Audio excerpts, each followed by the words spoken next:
നമ്മളിന്ന് ഈ സമരം ഇവിടെ നടത്തുന്നത് കേരള ജനതയ്ക്ക് വേണ്ടിയാണ്. ഇടതുപക്ഷ ജനാധിപത്യമുന്നണിയുടെ ഈ സമരം കഴിഞ്ഞ നാളുകളിൽ നമ്മുടെ സംസ്ഥാനം നേരിടുന്ന കേന്ദ്ര അവഗണനയ്ക്കെതിരെ ഉള്ളൊരു സമരമാണ്. ബഹുമാനപ്പെട്ട മുഖ്യമന്ത്രി നേതൃത്വം കൊടുക്കുന്ന ഈ ഏകദിന സമരം, ഇതിനു മുമ്പ് നമ്മൾ ഡൽഹിയിൽ പോയി ഒരു സമരം നടത്തി. അതിനുശേഷം കേന്ദ്ര അവഗണനയ്ക്കെതിരെ ഈ സംസ്ഥാനത്തിൻ്റെ എല്ലാ ജില്ലകളിലും എല്ലാ മണ്ഡലങ്ങളിലും ഇടതുപക്ഷ ജനാധിപത്യ മുന്നണി നേതാക്കളുടെ നേതൃത്വത്തിൽ പ്രവർത്തകർ വലിയ സമര മുന്നേറ്റങ്ങൾ നടത്തി.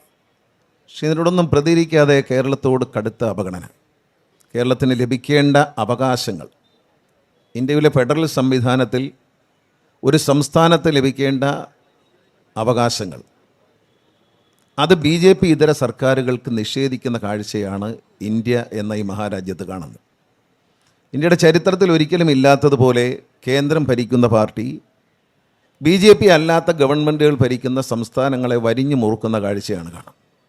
നമ്മുടെ സംസ്ഥാനത്തെ കഴിഞ്ഞ നാളുകളിൽ സാമ്പത്തികമായി നമുക്ക് ലഭിക്കേണ്ട ആനുകൂല്യങ്ങൾ നൽകാതെ വരിഞ്ഞു മുറുക്കിയപ്പോഴും തൻ്റെ ധീരമായ നേതൃത്വത്തിലൂടെ ബഹുമാനായ മുഖ്യമന്ത്രിക്ക് കേരളത്തിലെ ജനങ്ങളുടെ എല്ലാ ആവശ്യങ്ങളും സാധിച്ചു കൊടുക്കാൻ കഴിഞ്ഞു എന്നത് ഇടതുപക്ഷ ജനാധിപത്യ മുന്നണിയുടെ അഭിമാനകരമായ ഒരു നേട്ടമായി നമ്മൾ കാണണം.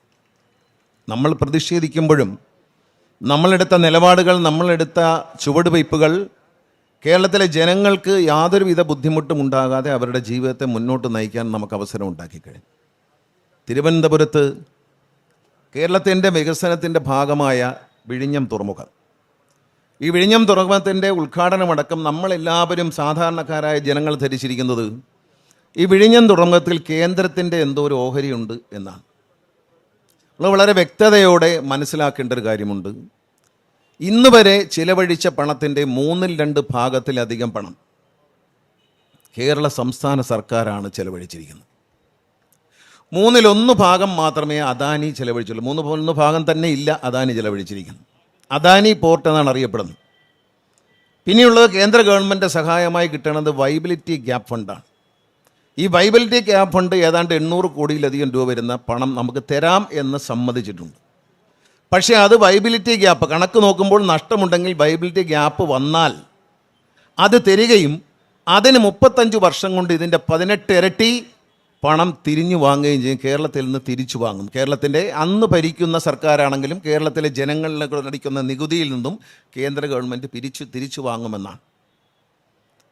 അപ്പം ഒരു സ്വകാര്യ കമ്പനിക്കാരൻ്റെ നഷ്ടം നികത്താൻ പണം തരാമെന്ന് പറയുന്നു എന്നുള്ളതല്ലാതെ ഈ ഒരു പോർട്ടിൽ BJP സർക്കാരിൻ്റെ കേന്ദ്ര ഗവൺമെൻറ്റിൻ്റെ ഒരു പൈസ പോലും നിക്ഷേപമായി ഇല്ല എന്ന കാര്യം കേരളത്തിലെ ജനങ്ങളിൽ പലർക്കും മനസ്സിലായിട്ടില്ല.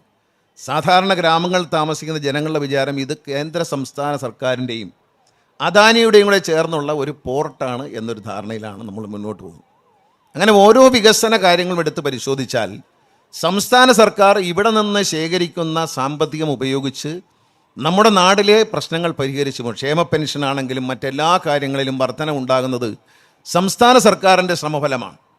അപ്പോൾ നമ്മൾ ഓരോ കാര്യങ്ങളും കിഫ്ബി എന്ന പദ്ധതിയിലൂടെ എല്ലാ MLA-മാരുടെയും പ്രതിപക്ഷ വ്യത്യാസമില്ലാതെ എല്ലാ MLA-മാരുടെയും മണ്ഡലങ്ങളിൽ സ്കൂളുകൾ നിർമ്മിച്ചു, റോഡുകൾ നിർമ്മിച്ചു, ആശുപത്രികൾ നിർമ്മിച്ചു. വലിയ കോടാനുകോടിയുടെ വികസനം നമ്മൾ കൊണ്ടുവന്നു.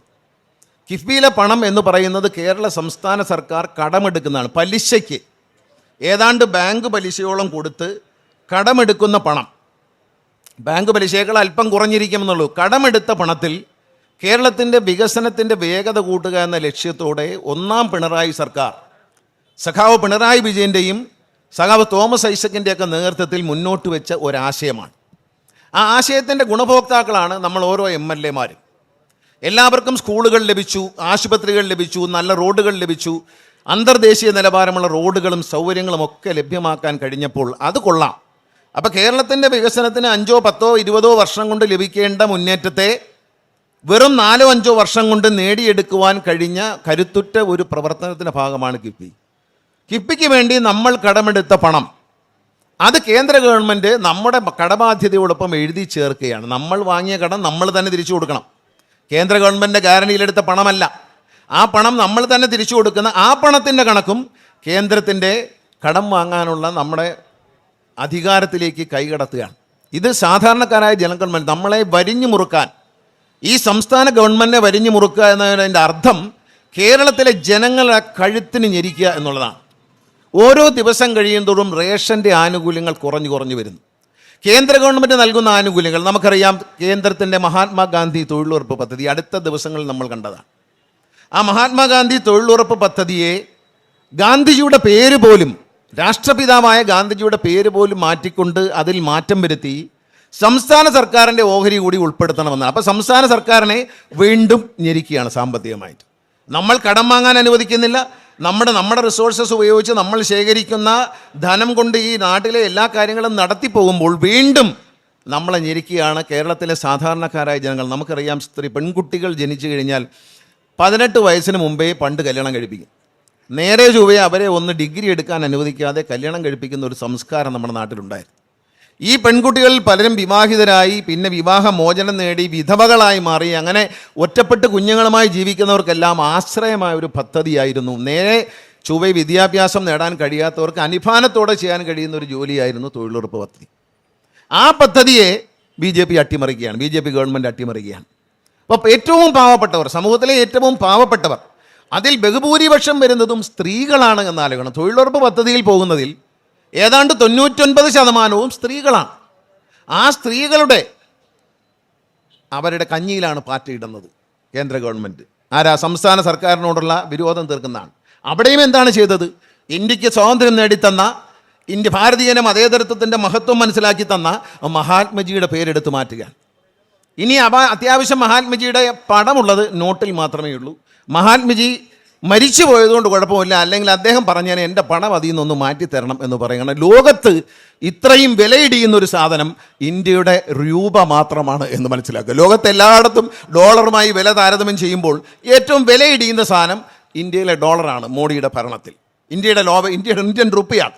ആ ഇന്ത്യൻ റുപ്പിയിൽ നിന്ന് എൻ്റെ പണം ഒന്ന് മാറ്റിത്തരണം എന്ന് പറയാൻ മഹാത്മാഗാന്ധി ജീവിച്ചിരിക്കുന്നില്ല എന്നുള്ളതാണ്.